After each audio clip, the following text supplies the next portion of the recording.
Siyanibingelela nonke balaleli egameni lenkosi uJesu Kristu kubo abazuzile ukukholwa okuyigugu ngokulunga kukaNkulunkulu wethu nomsindisi uJesu Kristu. Makwandiswe kini umusa nokumazi uNkulunkulu noJesu inkosi yethu. Izwi lenkosi uJesu Kristu leli olilalele njengamanje. Lapho sishumayela khona, sifundise, siphinde sihlole imibhalo engcwele ngokwentando kaNkulunkulu kwindodana yakhe uJesu Kristu oyinkosi nomsindisi empilweni zethu. Sizocela ukuthi kubo bonke abantu abalalele njengamanje ukuthi nibe namaBhayibheli kuze sonke sizofunda kanye sibe nokuqonda imibhalo engcwele njengoba ishunyayelwa nanjengoba ifundiswa njengamanje. Kulabo abangenawo amaBhayibheli sizocela ukuba ni-download amaBhayibheli kuma-mobile devices enu, ama-laptops noma ama-cellphones kuze sonke sizofunda kanye sibe nokuqonda imibhalo engcwele njengoba umoya ongcwele esihola ukufinyelela eqinisweni elipheleleyo neliphilisayo eliyindlela nokuphila elinguJesu Kristu. Kulabo abalalele emva kokuba usulalele ufune ukubhabhadiswa egameni likaJesu Kristu ukuba uthathe imininingwane oyibona escreenini nemininingwane esoyishiya njengamanje. Nalabo abafuna ukuthola ubufakazi emangalisayo ngemisebenzi yenkosi yethu uJesu Kristu esezibonakalisile empilweni yakho ukuba yena unguye unguNkulunkulu ophilayo, ukuba ukuthumela ubufakazi bakho sizobudlulisela phambili kwabanye abazalwane bezodudiseka bonke abantu bafinyelele eqinisweni elipheleleyo ngofakazi onabo. Nalabo abanemibuzo mayelana neBhayibheli bengenakho ukuqonda ngenxa yemfundiso eziningi ezifundiswa emasontweni nazo zonke indawo la sihlanganyela khona sithi siyamdumisa uNkulunkulu ngomoya nangeqiniso, zibe zingafakazelwa imibhalo iBhayibheli elingcwele, ukuba nawe uthathe imininingwane oyibona escreenini nemininingwane engizoyishiya njengamanje. Ngizoqala nge-email address ethi izwilenkosi.ujesukristu@gmail.com, izwilenkosi.ujesukristu@gmail.com. Ngilandelise nge-cellphone number noma i-WhatsApp number lapho ungakwazi khona ukuthi sixhumane khona. Ithi 066 566 9245, 066 566 9245. Bazalwane, balaleli, izintumayelo zonke ziyatholakala ku-YouTube lapho ungahlala khona phansi uphethe iBhayibheli uhlolisise ukuthi ngabe lokhu okuzwayo umoya ongcwele uyakufakazela yini, njengoba ekufakazela kuwo wonke amabandla kaKristu ngembhalo engcwele. Bazalwane, ku-YouTube uzosearcha uthi izwi lenkosi uJesu Kristu, izwi lenkosi uJesu Kristu. Ungakhohlwa ukuthi usubscribe nokuthi upresse i-notification button kuze ngaso sonke isikhathi uzolizwa izwi eliphilileyo elisihola endleleni elingukudla ekumele sikudle imihla ngemihla ngamandla kamoya ongcwele esihola egameni lenkosi uJesu Kristu. Ungakhohlwa ukuthumela nezihlobo zakho nabo bonke obathandayo, ikakhulukazi labo ohlanganyela nabo manithi niyamdumisa uNkulunkulu ngomoya nangeqiniso, ukuba nabo bahlolisise ukuthi le mfundiso abayiphethe abesuke beyincela beyidla ngabe umoya ongcwele uyayifakazela yini embhalweni engcwele. Bazalwane, ku-YouTube uzosubscribe uthi izwi lenkosi uJesu Kristu, izwi lenkosi uJesu Kristu. Ungakhohlwa ukuthumela nabanye kuze bonke abantu bezofinyelela ekulazini iqiniso, bezoduduzeka bakhandleke balalele njengoba uKristu ethumela izwi elingcwele kuwo wonke amabandla kaKristu lifakazelwa umoya ongcwele ngaso sonke isikhathi esiholwa kwimibhalo. Ake sivule ngomkhuleko simbonge uNkulunkulu wethu osemazulwini. Baba wethu osezulwini, malingcweliswe igama lakho, umbuso wakho mawufike, intando yakho mayenziwe emhlabeni njengasezulwini. Usiphe namhlanje isinkwa sethu semihla ngemihla. Usithethelele amacala ethu njengoba nathi sibathethelela abasonayo. singangeniswa ekulingweni kodwa usindise kokubi. Ngokuba umbuso ungowakho namandla nenkazimulo kuze kube phakade. Amen. Bazalwane, igama lami nguNkanyiso Bright Zulu. Ngihamba nomfowethu umhlengi Zondi ozobe sihola enaba ejula kabanzi ngokwemfihlakalo yembhalo, umoya ongcwele ekhazimulisa inkosi yamakhosi, umqali nomphelelisi wempilo zethu uJesu Kristu. Ngihamba nomfowethu uBradley Sebula onathi nabo bonke abangcwele ebandleni likaKristu abalalele njengamanje esinabo ngokomoya nangeqiniso, nawe ozwayo umoya ongcwele ekhuluma efakaza ngemibhalo ngaso sonke isikhathi. Bazalwane, yamkelani umfowethu umhlengi Zondi ozobe sihola size sifinyelele eqondeni nasembhalweni endleleni enguKristu esihamba ngayo. Amen. Amen. Siyamikelela bazalwane ngegama lenkosi uJesu Kristu. Amen. Okunguye umsindisi nomphelelisi webandla labangcwele. Silokhu sithule wona ubufakazi ngalo iBhayibheli ukuthi munye umphelelisi, munye umoya ongcwele, munye uNkulunkulu, munye umbhapatiso, yinye inkosi, munye uNkulunkulu ongadingi emlekeleli, uNkulunkulu oziphathele konke ngamandla akhe. Kukho konke siyambonga uNkulunkulu ngothando asinike lona nomusa wakhe asinike wona. Amen. Sithi intando yakhe mayenziwe emhlabeni njengasezulwini. Silizwe silenze izwi lakhe kulesikhathi zokugcina.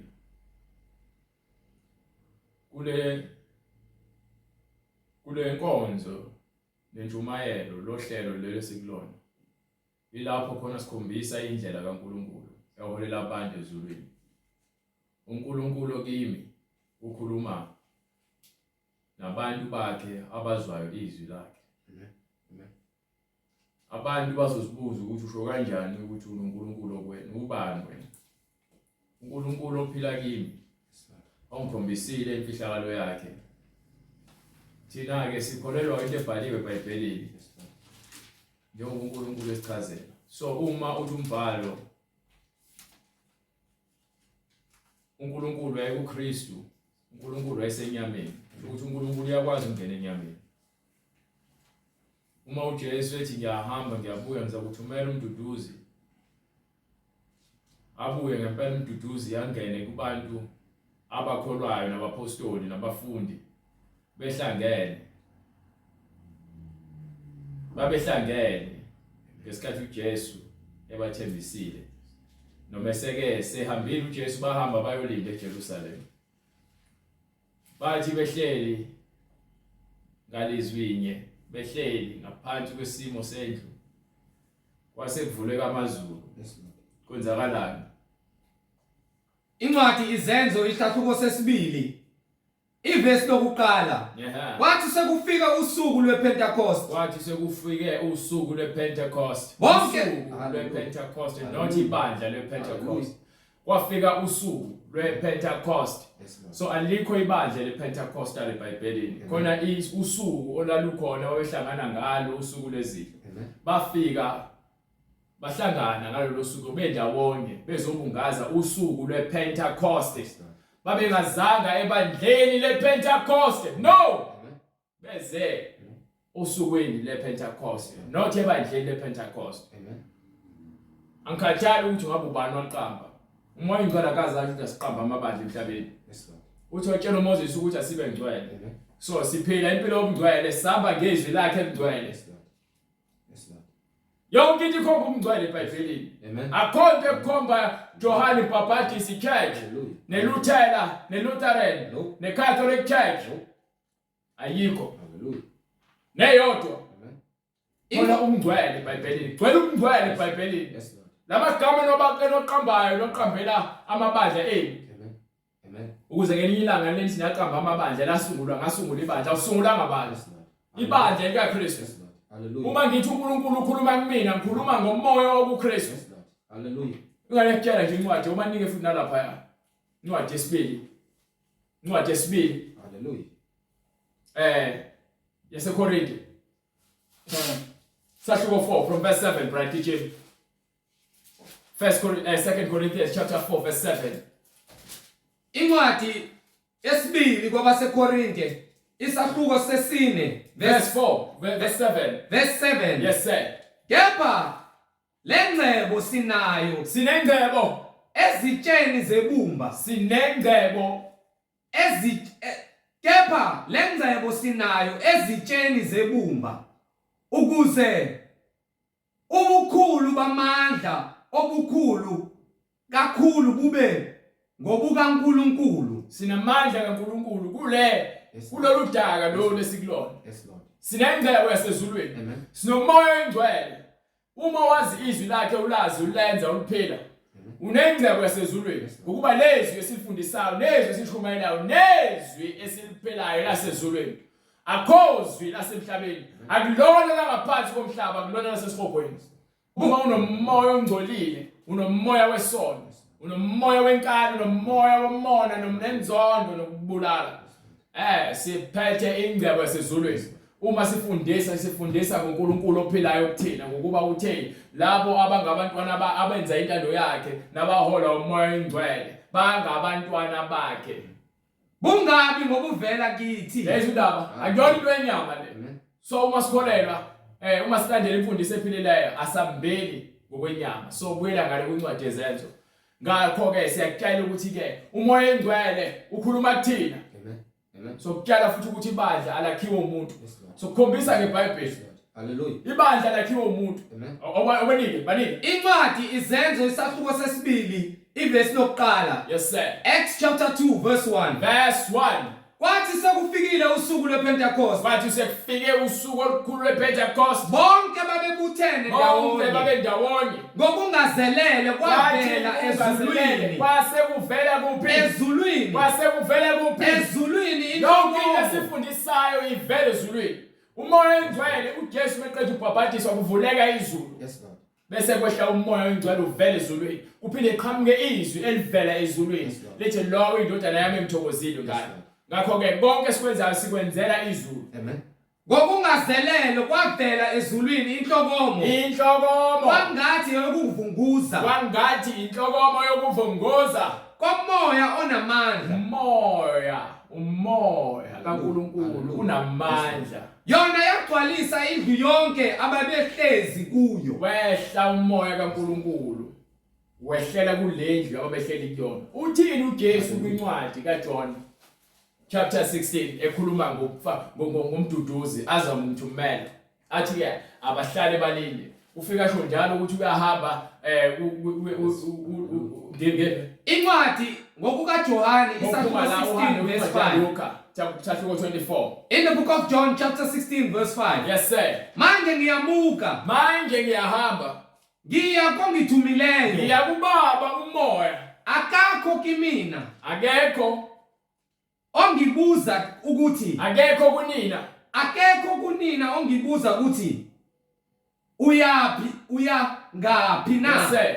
Kepha ngokuba ngikhulume lokhu kini inhliziyo yenu igcwele usizi. Yes sir. Kodwa mina nginitshela iqiniso lokuthi kunilungele ukuba ngimuke. Kumele ngihambile ngokuba uma ngingamuki. Uma ngingahambi umduduzi kayakuza kini. Okay, ufika sho kanje. So uhambela ukuthi ke uzothumela umduduzi kuthini. Mesathi kwincwadi yaJohane chapter 14 verse 1 asitshele ukuthi ke kunjani le eyakhona uyokwenzani uzokwenza njani sifuna ukuzwa momoya ingcwele. ngokukaJohane isahluko 14 verse 1. Yes sir. The Gospel according to St. John chapter 14 verse 1. Go ahead. Inhliziyo yenu mazingakhathazeki. Kholwani nguNkulunkulu. Kholwani nguNkulunkulu. Nikholwe nayimi. Nikholwe nayindodana. Ekhaya likaBaba kukhona izindlu eziningi. Elikababa kukhona izindlu eziningi. Uma bekungenjalo, bengiya kunitshela ukuthi ngiya ukunilungisela indawo. Okay, uma bekungenjalo bengiza kunitshela. Yes Lord. Manje ngiyahamba ngiyonilungisela indawo. Lezi indawo uthi uya kamoya. Nanxa moya. Yes Lord. Kukhona Yes Lord. izindlu eziningi. Amen. angeke kube khona kuthiwe sezigcwele zanele. Kukhona izindlu eziningi. Ikhaya likaBaba linezindlu eziningi. Ezulwini kunezindlu eziningi. Uma ehamba ezothumela umuntu uduze okuyena oza kusihola asiholele ekhaya likaBaba. Ingakho enginikile lo moya kaBaba ukuthi ngikwazi ukukhombisa abantu indlela eya kuBaba. Ukuba yena uzofika azongena kithi bese phila kithi.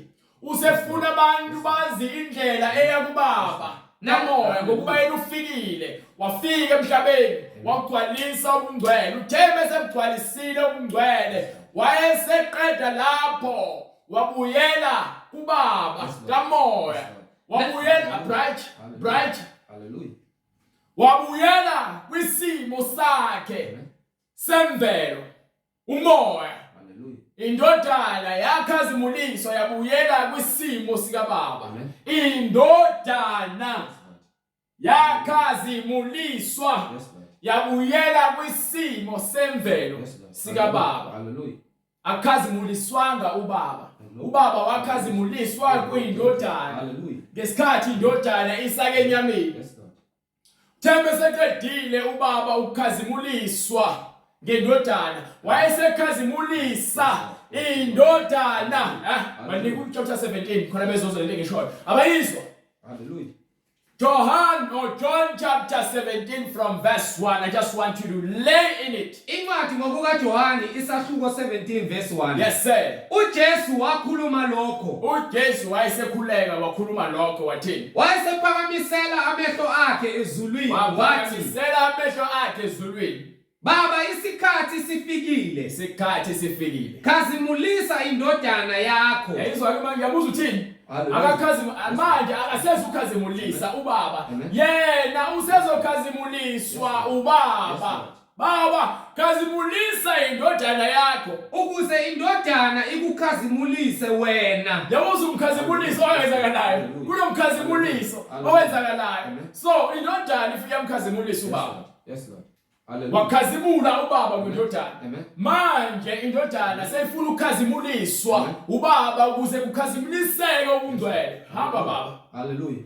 Njengalokho uyiphile amandla phezu kwenyama yonke. Lezindaba. Hallelujah. Unikwe amandla phezu kwenyama yonke ukuba bonke oyiphe bona, ukuze bonke lalelake futhi ngiyanitshela mina ngiyaniphinda akekho umuntu owakha ibandla. Ibandla lakhiwa umuntu ubungcwele.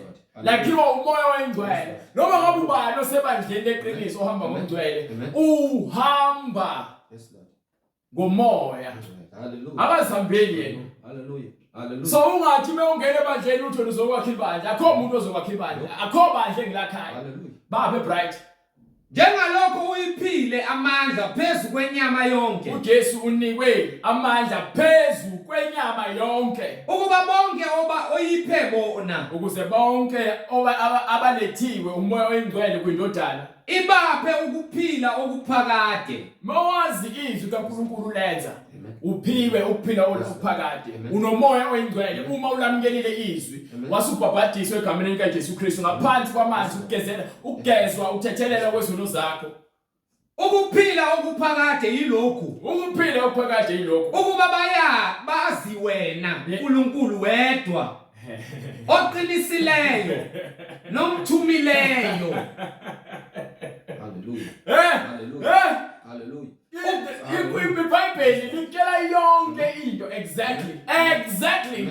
Verse 3. Yes sir. Ukuphila okuphakade yilokhu. Ukuphila okuphakade ukuba bazi wena uNkulunkulu wedwa. Manje uzomazi kanjani uNkulunkulu ungalazi izwi lakhe? Umbuzo wami uhlezi umunye.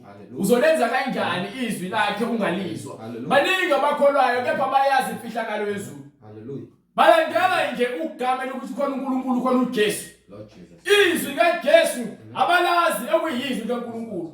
Ubungcwele abakwazi ukuthi ukuthini. Kepha ngoba hlezi bebiza uHoly Spirit. Oh Holy Spirit, oh Holy Ghost. Bakhulume ngezilimi eziqhamuka esihogweni. Ukuba yini? Bagcwaliswe ngomoya wenkohliso. Noma sebelizwa izwi bafuna ukukholwa izwi. Lord Jesus. Ukuba babambelele kokwenyama. Amen. So ukuze ukhazimulise uNkulunkulu wena, ukuze ube nomngcwele wena, fanele wazi izwi. Yes, Lord. Fanele wambulele ezweni. Amen. Fanele ulenze izwi mesulazi. Kuyokusiza ngani ukuthi ulazi izwi ungalenzi? Khona abantu abalazi iBhayibheli kepha abalandeli. Hallelujah. And futhi sebehlele ekunethezekeni ekutheni bangalenzi izwi likaNkulunkulu. Lord Jesus. So umoya engcwele ngifuna ukukhombisa ukuthi akukhona oyedwa umuntu owakha ibandla. uPaul wayesetshenziswa uJesu ukuthi ehambe evula amabandla wakhuluma uJesu kuyena. Amen. Amen. Amen. Akho Paul ongatshela ukuthi athela udumajo lwakhe. Yes, Lord. Ule eBhayibhelini ngokubuyenzile intando yoNkulunkulu ayigcwalisa nje. Hallelujah. Hallelujah. So ukuze igama lami libe khona encwadini yokuphila. Fanele ngenze intando kaNkulunkulu njengoba injalo. Amen. Amen. Akufanele ngizibone sengazi ukuthi mhlambe mina nginesikhundla esithile ngisibambile kusomaqhuzu esontweni. Amen. Angilutho bese kunalowo ngqondo sinomoya wempakamo. Amen. Amen. Umngcwele ngeke ngisabuzwa ngeke ngisabenza ngeke ngisakazi ukuthi yini umngcwele. Hallelujah. Hallelujah. Kuba yini sengiyaziphakamisa ukuthi bonke abaziphakamisayo uzakubehlisa. Lord Jesus. Ungajabuliswa isikhundla. Amen. Ungajabuliswa ukuthi umoya engcwele uyakwazi ukwenza ukhipha abantu abademoni. Ungathokozi. Yes, Lord. Hallelujah. Hallelujah. Kepha funa ukuba igama lakho libe khona emngcweleni nasezulwini. Ukuba uma igama lakho lingekho konke lokushumayela esikwenzayo nalokumemeza esikwenzayo uma singayenzi singalizwa izwi lakhe thina sinayo indawo kuyena. Ngisho abantu bangasindiswa ukukhazimuliswa yena kepha thina sifuna ukumkhazimulisa empilweni zethu. So kuyosisiza ngani ukuthi simemeze la sishawote ngibe gcineni sibe sesihogweni. Kumele silwe ngakho konke okusemandleni. Silwele ukuthi izwi lakhe silenze noma ngabe kuthiwa kunzima kangakanani. Singaziphakamisi singazitsheli ukuthi la siyazi siwutho asilutho. Ingakho besikhuleka njalo simtshela asilutho. Hallelujah. Sizoli sudaka nje. Amen. Amen. Baphe incwadi yezenzo bright. Hallelujah. Incwadi izenzo isahluko sesibili ivesi lokuqala. Yes sir. The book of Acts chapter 2 verse 1. Yes sir. Kwathi sekufika usuku lwePentecost bonke babebuthene ndawonye. Bonke babehlangene ndawonye. Verse 2 ngokungazelele kwavela ezulwini. Njengoba uJesu ethi uyahamba uza kubahlangabeza uzokuthumela umduduzi. So ngeke abuye eseyinyama. Inyama isikhazimulisiwe seqedile ngenyama. Uqedile ngenyama. Ngesikhathi evuka ekufeni sekuvuka isimo sikamoya. Amen. Uvuka uNkulunkulu ethuleni. Amen. Ngokungazelele kwavela ezulwini inhlokomo. Kwase kuvela inhlokomo. Kwangathi eyokuvunguza komoya onamandla. So manje ahambe kwincwadi yaLuka 24. Luka 24 from verse 46. The book of Luke chapter 24 verse 46. So ilapho soqonda khona ukuthi ke uyabatshela ukuthi yini kumele bayenze. Incwadi ngokukaLuka isahluko 24 verse 46. Yes sir.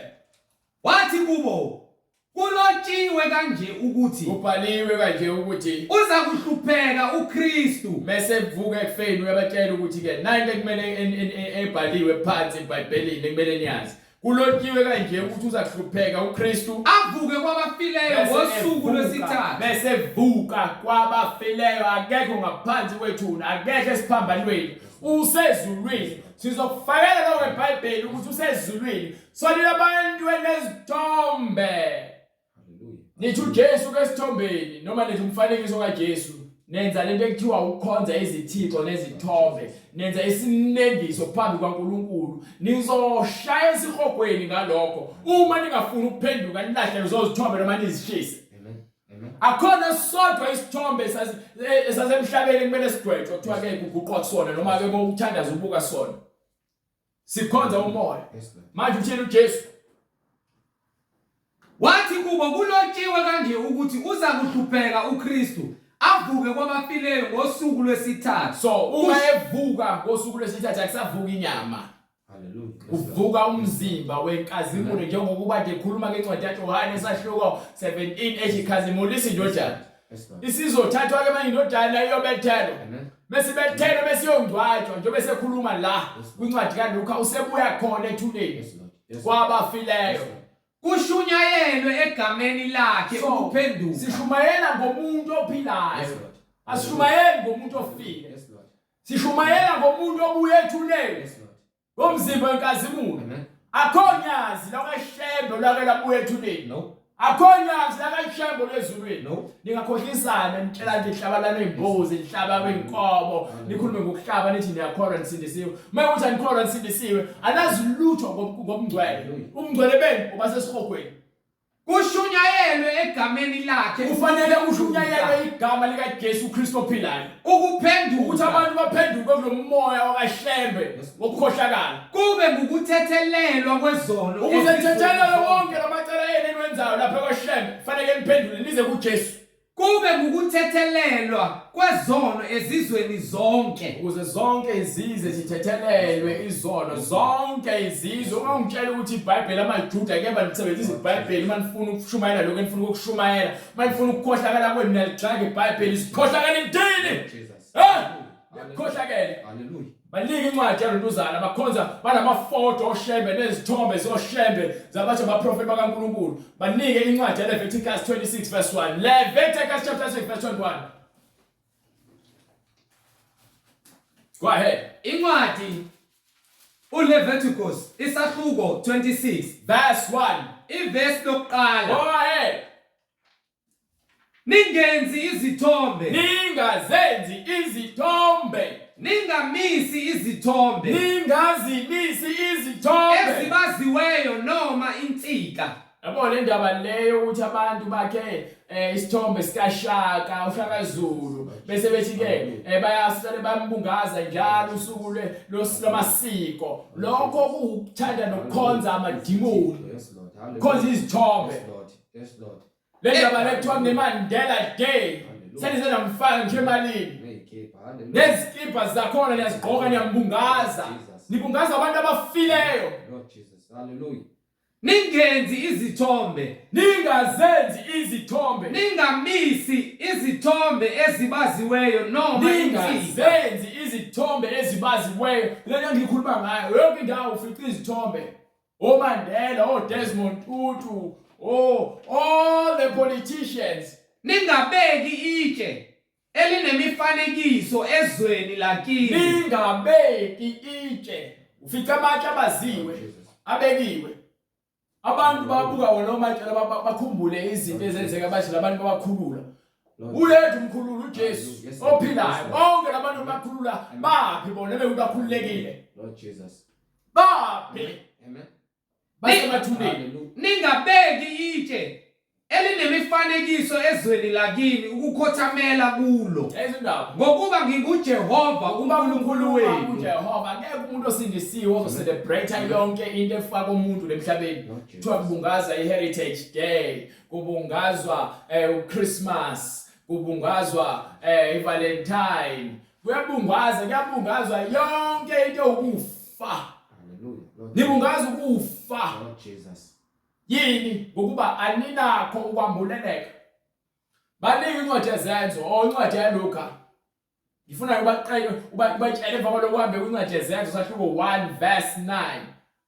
Incwadi ngokukaLuka isahluko 24 verse 47. Go ahead. Kushunyayelwe egameni lakhe Sishumayela uJesu egameni lakhe ukuphenduka ukuthi phendukana ezolwenzeni. kube ngukuthethelelwa Ukuze nithethelelwe amakala ezizweni zonke. Nonke emhlabeni. Kuqale eJerusalem. Kusukela kuphi? eJerusalem. Lapho lafikela khona fanele abantu bagcwaliseke ngobungcwele. Nina ke ningofakazi Nina ke beninami nina benoJesu ningofakazi. balezi zinto. Zonke izinto elizibonile nazifakazela ngamehlo ezenza uJesu phakathi kwenu. Bheka ngiyathumela kini Manje ngithi ngizakuthumela kini isithembiso sikaBaba. uthembise umduduzi, Yes, Lord. uthembise umoya ingcwele. Yes, Lord. Usebatshela futhi ukuthi hambanike eJerusalem. Yes, Lord. Ngizakuthumela isithembiso sikaNkulunkulu. Ngizothumela isithembiso sikamoya ingcwele. Kepha hlalani emzini Nina ke hambani ohlala emzini. nize nembathiswe Nize nembathiswe amandla. amandla Amandla. avela phezulu. Amandla avela kuphi? Phezulu. Amandla avela phezulu. Akho mandla avela emsamo. Akho mandla avela kwabaphansi. Sifuna amandla avela phezulu. Akho mandla avela emsamo. Sifuna amandla avela kuphi? Phezulu ezulwini. Banika incwadi yaLuka bright. Sahluko no Acts chapter 2 chapter 1 first verse 9. Now sifuna ukubona ukuthi uJesu ukuphi uJesu. Hallelujah. Babe Incwadi izenzo isahluko sokuqala verse 7. Acts chapter 1 verse 7. Go ahead. Wathi kubo, Wayesethi kubo, akusikho kwenu ukwazi izikhathi noma imizuzu uBaba akumisele ngamandla akhe. So bayabuza ukuthi ngabe usazobuyisela yini umbuso kubantwana bakaIsrael? Kepha mngale kwincwadi yaLuka uthi abahambe ezizweni zonke. So bafuna ukwazi ukuthi ngabe amandla asazobiselwa yini kaIsrael. Uthi akubona kwenu ukwazi izikhathi uNkulunkulu abekele ngakho amandla akhe amandla awakhe. Kodwa kepha nizakwamukeliswa nizakunikwa amandla umoya ongcwele. Nizoniwa yini? Umoya ongcwele. Isasethembiso sikaBaba sizonika uNkulunkulu. Sizonikwa uNkulunkulu. Lo khulumayo manje kumina uNkulunkulu. Ukhuluma kumina. Uyena lokuchazelayo. Wena ubuka ngokwenyama ubheke mina. Mina ngikhulumani izwi lakhe. Izwi lakhe livela phezulu. Amandla akhe anginike wona vela phezulu. Lungumoya. Hallelujah. So into ekwenza ukuthi ungaqondi uhamba ngokwenyama, abakwenyama banako kwenyama.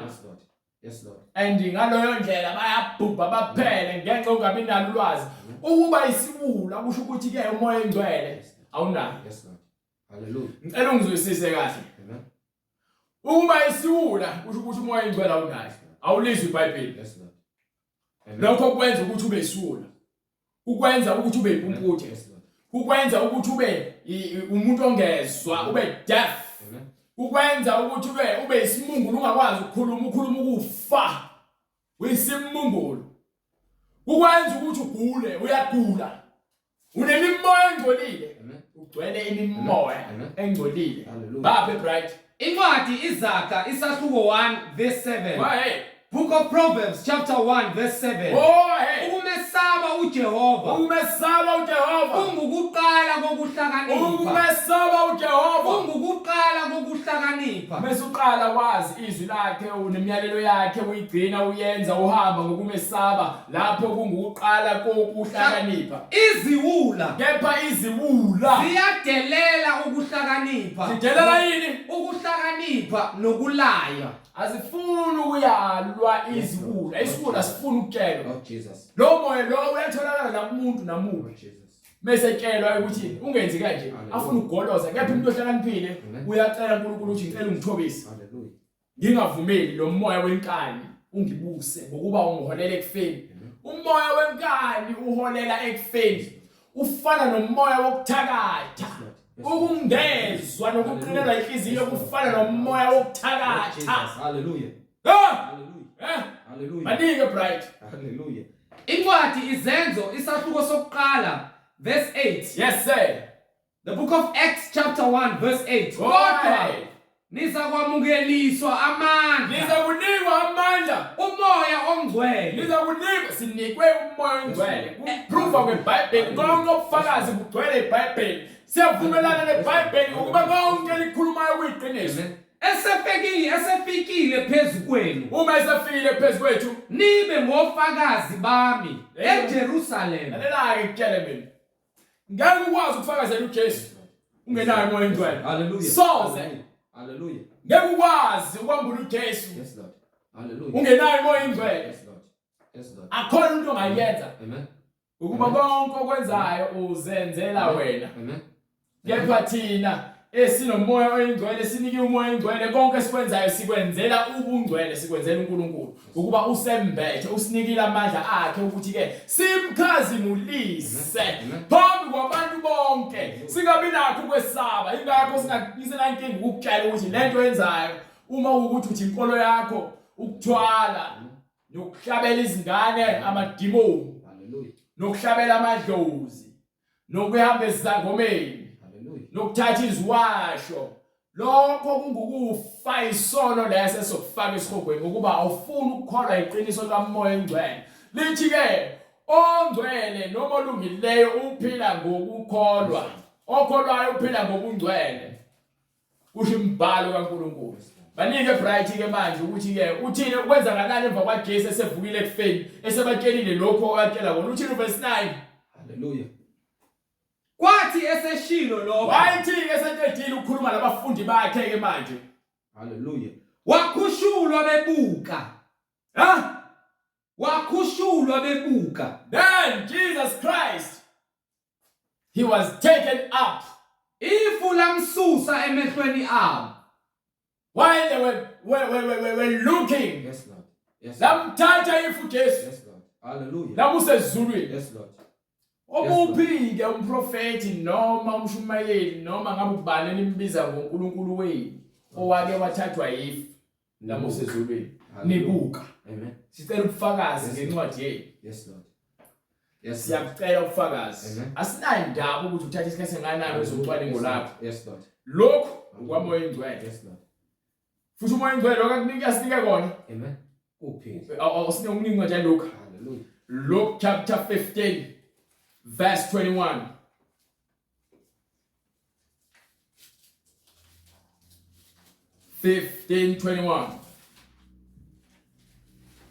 Incwadi ngokuka Luka isahluka 15 verse 21. Yes sir. Indodana yayisithi No. Give me 21.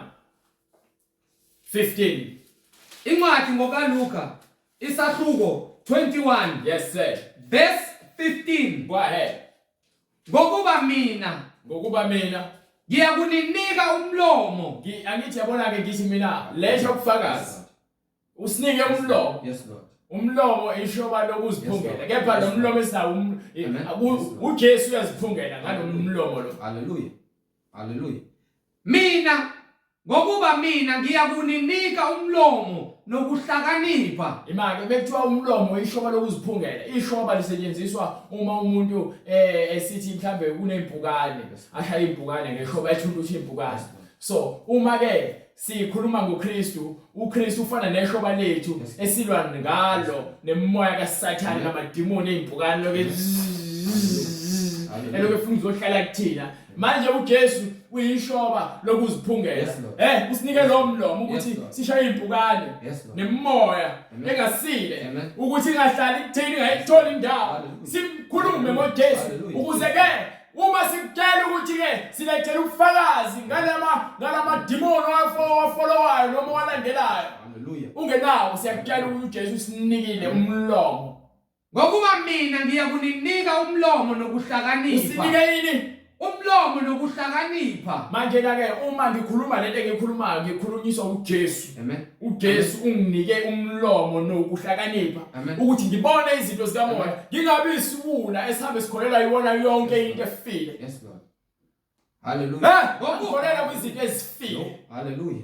Hallelujah. Ngikholela kuJesu Kristu ophilayo. Yes Lord. Baphe ngokuba mina ngiyakuninika umlomo nokuhlakanipha. Ngizakunika umlomo nokuhlakanipha. Abangemelane nawo. Ngeke uzovumelana nale qiniso because ayikho incwadi engamelana nale qiniso. Nobani ungabhala incwadi zakho zibe 1000 ubhala umqinqo. Ukhona kushamba umlandane kepha akashembe nivula leBhayibheli. Kepha still anambulelo ngale Bhayibheli enivulayo. Nikhombisa wona ukuthi nizibula. Nizibula ezinqaba ukuyalwa, ezinqaba ubungcwele, niqhamuke esihogweni nilandela abantu abafile. No nizikhohlisa. Niyazikhohlisa. Jesus. Hallelujah. Ngokuba mina ngiyakukunika umlomo nokuhlakanipha. Nika umlomo nokuhlakanipha. Abangemelane bamelana nakho. Bakuphike. Ngeke bakuphike.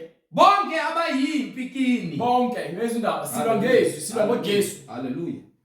Silwa ngoJesu. Yes Lord. So wakhushula wezulwini ubani kunina lebona balandelayo bakhonzayo. Bonke abantu abakhonzayo namadlo zakeni aphansi. Yes Lord. Emathuneni. Amen. Amen. So asinako ukufuna kubona ukuphila. Asinako ukufuna khona izinto eziphathelene nokuphila. Befile. Amen. Amen. Lithi iBhayibheli emthethweni ke nasebufakazini. Hallelujah. Labo abanakwazi kumnyama ebusweni bekawo. Kulele kunye kuba kubili ngabe kuyavusana. Banika ke manje lapha Bright incwadi yezenzo sahluko 2. Sesibakhombisa ukuthi manje uJesu usehambile wakhushula ezulwini ngakithi. Wathi abahlale balinde isipho sikaMoya oyingcwele. Uyena mnini webandla owakha ibandla njengokuba ekhuluma ethi ke manje uzoletha umduduzi ovela kuBaba. Let's give us Act 2 chapter 2 verse 1. Act chapter 2 verse 1 verse 3. Incwadi izenzo isahluko sesibili. Isahluko sesibili ivesi lesithathu. Yes sir. Kwase kubonakala kubo izilimi ezahlukeneyo. Verse 2.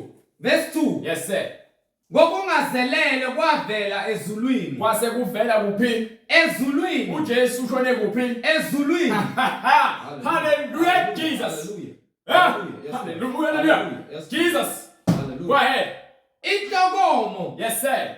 Kwangathi ekuvunguza komoya Vela onamandla. inhlokomo evunguza njengomoya onamandla kwehla umoya oyingcwele manje. Yona yagcwalisa indlu yonke. Yasigcwalisa indlu yonke. Ababehlezi kuyo. Kulabo bebekhona ngaphakathi. Kwase kubonakala kubo izilimi ezahlukeneyo. Unesimo sezilimo. Yes Lord. Ezahlukeneyo. Angikwazi ukukhuluma izilimi ezifana lezakho. No. Kepha kunokwenzeka mina ungizwe izilimi engizikhulumayo. Hallelujah. Uvumelane nezilimi. Ngoba ngikhuluma ngezilimi nje manje. Amen. Uyangizwa ngithi? Amen. Amen. Ngikhuluma ngezilimi. Yes Lord. Hallelujah. Uyazizwa. Hallelujah. Hallelujah. Into nje ukuthi awuzizwa lezilimi ngokusenyameni. Abenyama bakuzwa. Ngeke baze bakuzwe, fundeke baqonde. Hallelujah Lord Jesus. Ingakho uJesu athi ngikhuluma ngemifanekiso okubona ukuzeke. Kulabo abanakho banikwe kwande, kulabo abangenakho ukuthatha naloko abangenakho. Hallelujah. So ke sikhuluma ngezilimi namanje. Hallelujah. Uthi izilimi ezinjani? Hallelujah. Kwase kubonakala kubo izilimi ezahlukeneyo. So ngeke ungitshela ukuthi ke esontweni leni ngikhuluma izilimi ezifanayo lonke. Kuthiwa 1 2 3 mase nikhuluma wakhanda la shabara la Hallelujah. Hallelujah. Sifuna uzichaze phela leso silimi. Yes Lord. Yes Lord. Angithi iBhayibheli iyakuchazela uma ufunda ungathi yasekhona into yoqala khuluma ngezilimi. Yes Lord. Kusukela kuloluzana kuhlasahluko 14 ichazela ngezilimi. So uma engizwa sikumoya moya. Amen. And iBhayibheli uyalizwa. Amen. Amen. Uhola umoya engcwele lo kumina. Hallelujah. Angikuholi mina ukuthi avumelane nezinto ezifunwa yimina. Hallelujah. You understand? Amen. Baqedela lapha kwincwadi yezenzo mase emva kwaloko sibakhombise Act chapter 2 verse 30 42 and then starting from verse 3 chapter 2 verse 3 finish and then go to chapter 2 verse 42. Kwase kubonakala kubo izilimi ezahlukeneyo kungathi ezomlilo. Kungathi izilimi ezomlilo Zahlala phezulu kwaloyo naloyo kubo. uthi uJohane umbhaphatisi mina ngibhaphathisa ngamanzi kube nguphenduka kepha ozemva kwami uza kunibhaphathisa ngamanzi nangomoya nangomlilo. Base begcwala bonke umoya ongcwele. Base begcwala ini? Bonke umoya ongcwele. So isimo sikamoya ongcwele isimo samoya namandla. Yes Lord. Moya namandla moya namandla ufuna ukuqonda. Yes Lord. Moya ongcwele. Hallelujah Jesus. Hallelujah. Hallelujah Jesus. Hallelujah Jesus. Moya ongcwele namandla. Moya ongcwele. Ngeke uze uphathe ungazange umbulele umoya ongcwele. Lord Jesus. Hallelujah. Ngeke umbulele umoya ongcwele esontweni lamanga. Hallelujah. Ngeke umbulele umoya ongcwele esontweni laKashema. Hallelujah.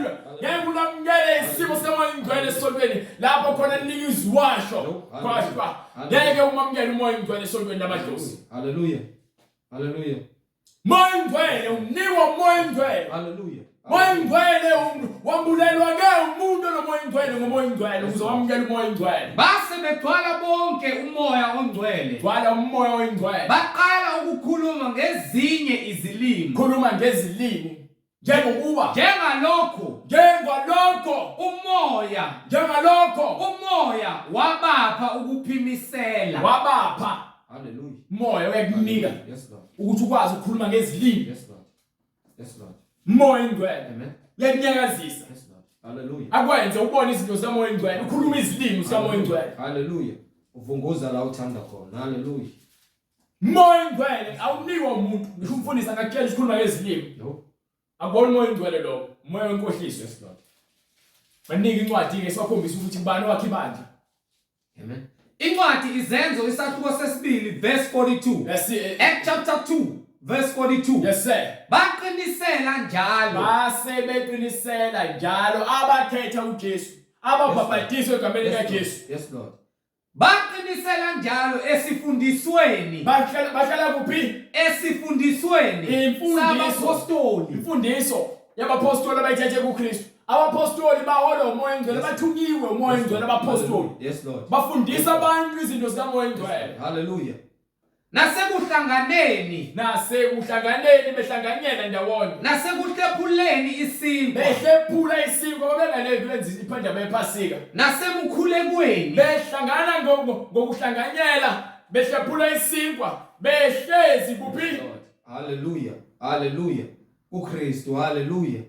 Emfundisweni yabapostoli. Nasekuhlanganeni behlanganyela ndawonye. Nasekuhlephuleni isinkwa. Kubalulekile ukuhlanganyela. Yes, Lord. Yes, kubalulekile ukuthi uma nikholwa nihlezi lihlanganyela nihlephula isinkwa. Nasemkhulekweni nikhuleke. Ukukhuleka iyona ndlela lapho uJesu azathi ke uma nihlangene egameni lami nibabili nibathathu nami ngikhona lapho. Jesus. Manihlangene ngeqiniso kodwa hayi ngamanga. Hallelujah. Get it right. Kepha kwaba yiloyo nalowo muntu wehlelwa ngokwesaba okwenziwa ngabapostoli. When izinto ezenziwa ngabapostoli zasabisa abantu. Hallelujah. Yabona izinto lesishumayelayo. Yes, Lord. Sikhuluma izinto ezenziwa ngabapostoli, silethe ubufakazi babo ngomoya kaJesu. Abantu abaningi behlelo kwesaba bathi ha lo muntu unesipili. Hallelujah. Ukhuluma kanje ngamanye amabandla asikhuluma ngabi, sitshela iqiniso sithi vula iBhayibheli lakho. Hallelujah. Woza nalo. Vula iBhayibheli lakho.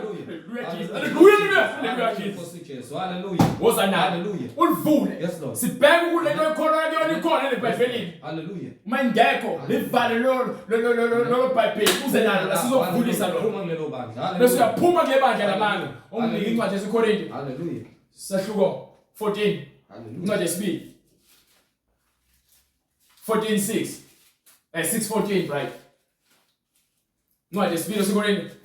Siyakutshela ke manje ukuthi uthini umoya engcwele. Incwadi 2 Corinthians chapter 6 verse 14. Yes sir. KwabaseKorinte abesibili kwabaseKorinte 2 Corinthians chapter 6 verse 14. Maningaboshelwa ejokeni linye. Why uhlala bandleni amanga ube uthi usindisiwe? Maningaboshelwa ejokeni linye nabangakholwayo. Why ubhizi uhlezi nabantu abahlabela amadlozi? Maningaboshelwa ejokeni linye nabangakholwayo. Thina sikholelwa uJesu wayezulu nophindwa wabuya weza emhlabeni wazongena kubantu ngomoya engcwele. Ngokuba kunakuhlangunyela kuni ukulunga nokungalungi na. Esibekayo phakathi kwento ongalungile nokungalungi na. Kunabudlelwane buni ukukhanya nokumnyama na. Yini ekhona ubudlelwane ukuhambele endleleni yabantu abayizoni ube wena ukhona usindisiwe? Ukunakuzana kuni uKristu noBeliyali na. Yini ehlanganisa uJesu Kristu noSathane na? Unasabelo sini okholwayo nongakholwayo na. Yini ekwenza ukuthi wena ubhizi uhlale nabantu abangakholwa uzuwenze ubudlelwane nabo ungafuni ukuthi ke ulandele izwi uhlale namakholwa ufuna uhlale nabantu abangasindisiwe? Lina kuvumelana kuni ithempeli likaNkulunkulu nezithombe na. Awuphinde leyo. Lina kuvumelana kuni ithempeli likaNkulunkulu nezithombe na. Umzimba wakho akufanele ugaxe izinto eziyizilengiso noma izithombe ekuthiwa ke izithombe zikaJesu noma izithombe zasezulwini. Akho izithombe zasezulwini. Esonweni lakho akho izithombe. Moya engcwele uyayiphika indaba yezithombe. Maromen. Hallelujah. Moya engcwele uyayiphika indaba yezithombe. Ngokuba thina ithempeli likaNkulunkulu ahlangane nezithombe. Ngokuba thina siyithempeli likaNkulunkulu ophilayo. So thina singcwele siyithempeli likamoya engcwele ophilayo manje kithi. Engokuba washo uNkulunkulu uthini moya engcwele? Ngiyakuhlala phakathi kwabo. Ngihambe phakathi kwabo. Ngiyakuba nguNkulunkulu wabo. Bese ngibe uNkulunkulu kwabo. Bona babe ngabantu bami. Bese babe ngabantu bami besathini? Ngakho ke phumani phakathi kwabo ingakho simkhiphe emasontweni amanga nahlukane nabo hlukanani nokulandela amasonto ovobo abamavili abafundisi abathanda imali ngaphezu kweqiniso sebenze idili noSathane ngokuthanda kwemali nothando lwemali sebengena ezilingweni nezihibe bangena kwiminjunju ebagulisayo bakwazi nokulala ebusuku amaphupho abanawo ngokuba bathwele amabandla abo bathwele ngawo ngakho ke phumani phakathi kwabo nahlukane nabo phumani babangena amandla nahlukane nabo ngokumoya ngicela ukho lapho isho inkosi ushobane isho inkosi ushobane isho inkosi usho inkosi you understand ningathinti okungcolileyo ningathinti lutho ongcolileyo manje sesiphila okungcwele angisahambi indaba zabadluzi angisahambi indaba zezinto ezihlatshelwe lokhisimusi and celebrate my Valentine khona ngiyakunamukela yobe senginamukela ngibe nguyihlo bese ngibe ubaba wenu haleluya Jesus mina nibe ngamadodana namadodakazi kini kuye lo sibizileyo isho inkosi usomandla usho mina umandla onke right hallelujah banika incwadi yase 1 Corinthians chapter 12 from verse 12 incwadi kwabasekorinte bokuqala incwadi yokuqala kwabasekorinte yes sir esahluko 12 verse 12 go ahead ngokuba njengomzimba umunye njengoba ke manje sike emzimbeni kaKristu kepha unezitho eziningi yabona ke ibandla alakhiwa umuntu ibandla lakhiwa ke uKristu umoya oyingcwele osenza sibe kuyena so emzimbeni kaKristu khona indlebe khona ikhala khona umlomo lezandla nezinyawo ngokuba njengomzimba umunye yebo kepha unezitho eziningi nezitho zonke zomzimba nokuba ziziningi zingumzimba munye so ke manje unyawo nesandla kuyadingana kuyahambiselana kuyasebenzelana ebandleni ngeke ngenze yonke into ebandleni akulona futhi ibandla lami uma ngishumayela ivangeli abantu beza besindiswa bezophila impilo omgcwele beze ebungcweleni abezanga kumina angaze ngiqambe bandla ngishumayela ivangeli abantu bakholwa elani levangeli ngaphambi kokusekelwa komhlaba haleluya so libekelwe thina abantu kuba ke silandele ukuphila okuKristu siphenduke ezonizeni bese siyakholwa kwimfundiso yanikwa abapostoli ukuba bayishumayele ezizweni zonke haleluya haleluya nezitho zonke zomzimba nokuba ziziningi zingumzimba munye unjalo ke noKristu unjalo ke noKristu so emzimbeni kaKristu khona umuntu ozokwenza lokho njengoba befunde ngeshumayela uyabona uyafunda ngalokholo kepha kunezinto azenzayo emzimbeni kaKristu angeke sibe simemezele sithi hayi ke lo wenza ukuthi no haleluya okwaKristu haleluya haleluya ngokuba ngamoya munye yabona umoya omini ukhona ke haleluya haleluya lo moya omini ukhona ke yes lord haleluya uthina sonke haleluya noma kuthiwa ngindlebe kepha ke ngisemzimbeni kaKristu haleluya noma kuthiwa ngisandla yes lord ngisemzimbeni kaKristu haleluya noma kuthiwa unyawo ngisemzimbeni kaKristu haleluya understand haleluya ngokuba ngamoya munye thina sonke sabe sesibhabhatiswa sibe mzimba munye sabhabhatiswa ngemfundiso kaJesu Kristu noma singabaJuda noma ngabe ngumJuda noma singamaGreek noma ngabe ungowezizwe noma siyizigqila noma ngabe kuthiwa weseqila noma singabakhululekileyo noma ngabe kuthiwa ukhululekile thina sonke saphuziswa moya munye glory to Jesus hallelujah sinikwe umoya hallelujah indaba inomoya hallelujah indaba inomoya hallelujah sifuna umoya ingcwele asifuna lutho lunye sifuna ukuzwa yena beshumayela ngafundisa yes lord bona abantu hallelujah baholele eqinisweni umoya ingcwele right banika incwadi yezenzo sahluko 2 verse 38 ukuze bazi ukuthi mefuna umoya ingcwele kufanele benze njani kufanele benze njani wathi uPatrick ubona Incwadi Izenzo isahluko sesibili verse 38. Incwadi yezenzo sahluko 2 chapter 2 verse 38. uPetru wayesethi Phendukani iloyo naloyo abhabhathizwe naloyo faneka abhabhathizwe egameni likaJesu Kristu kukho ukuthethelela kwezono zenu. fanele uvume izono zakho bese uyaphenduka ezonweni zakho bese uyabhabhathizwa egameni likaJesu Kristu kukho ukuze uthethelelwe wonke amacala wakho wavumayo. Bese ubhabhathizwa uyathathwa ufake ngaphansi kwamanzi sibhabhathise egameni likaJesu Kristu uvuke soyisidalwe esihle bese kuthi konke okudala kudluliswe. Kukho ukuthethelela kwezono zenu. Ukuze uthethelela kusho ukuthi bese ubhabhathisiwe noma ungona sekulungile ngoba wabhabhathiswa. No, yebo ukwenza lokho bese ubhabhathisiwe kuthiwa bahlala esifundisweni sabapostoli. So now umele ukuhlala emfundisweni abapostoli. Khona niyakwamukeliswa bese ninikwa isiphiwo sikamoya ongcwele. Kabi nomoya ongcwele kumele simamukele. Kumele simamukelele umoya ongcwele. Simthole aphile kithi umoya ongcwele. Ngokuba isithembiso ngesenu nesabantwana benu. Esabo bonke abakude. Bonke inkosi uNkulunkulu wethu eyakubabiza. Wafakaza nangamanye amazwi amaningi wabayala wathi zisindiseni kulesizukulwane esiphambeneyo. Zisindiseni kulesizukulwane esiphambeneyo. Uma uzofuna ukusindisa kulesizukulwane esiphambeneyo sonakeleyo esikhohlakeleyo esisiningi sophambi kaNkulunkulu. Bese usithinta kule namba uyibonayo. Bese sisezindlela ukuthi sifinyelele kuwena ubhabhadiswe egameni likaJesu Kristu. Haleluya. Ukuze uthethelele zonke izono zakho ozivumayo. Bese emva lokho kuhambe bemfundise ephilileyo yabapostoli. Sithi-ke uNkulunkulu aqhubeka egcine siphinde futhi sibonane ngokuzayo uma uNkulunkulu evumile. Sicela uvele umkhuleko. Baba egameni lenkosi yethu Jesu Kristu, uNkulunkulu onamandla, siyazinikela Nkosi uJesu Kristu phambi kwesandla sakho esinamandla. Siyabonga Moya Ongcwele ukuba wena uyazikhulumela kuzo zonke Nkosi amaveseli kuwonke ubumba oludalileyo ukuba wena uhlale kuwena likhazimuliswe.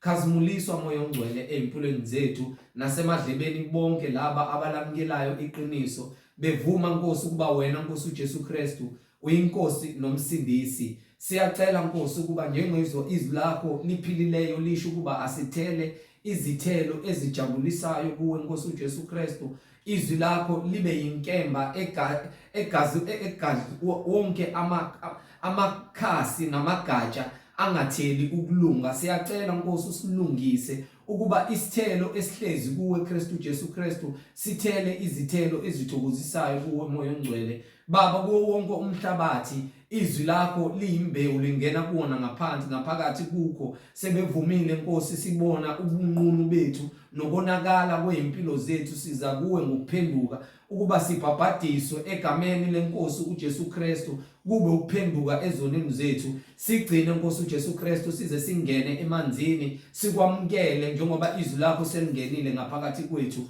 ngomoya nangeqiniso egameni lenkosi yethu Jesu Kristu. Isitha uSathane angabi namandla okususa imbewu engenile ngaphakathi kithi. Siwumhlabathi, izwi lakho liyumbewu lingene ngaphakathi kithi egameni lenkosi yethu Jesu Kristu manje naphakade. Amen. Amen. Elokugcina bazalwane, thokozani nipheleliswe, niduduzwe, nibe inhliziyonye, nibe nokuthula khona kuNkulunkulu wothando nokuthula uyakuba nani. Umusa wenkosi uJesu Kristu nothando lukaNkulunkulu nokuhlangana kukaMoya Ongcwele makube nani nonke. Amen.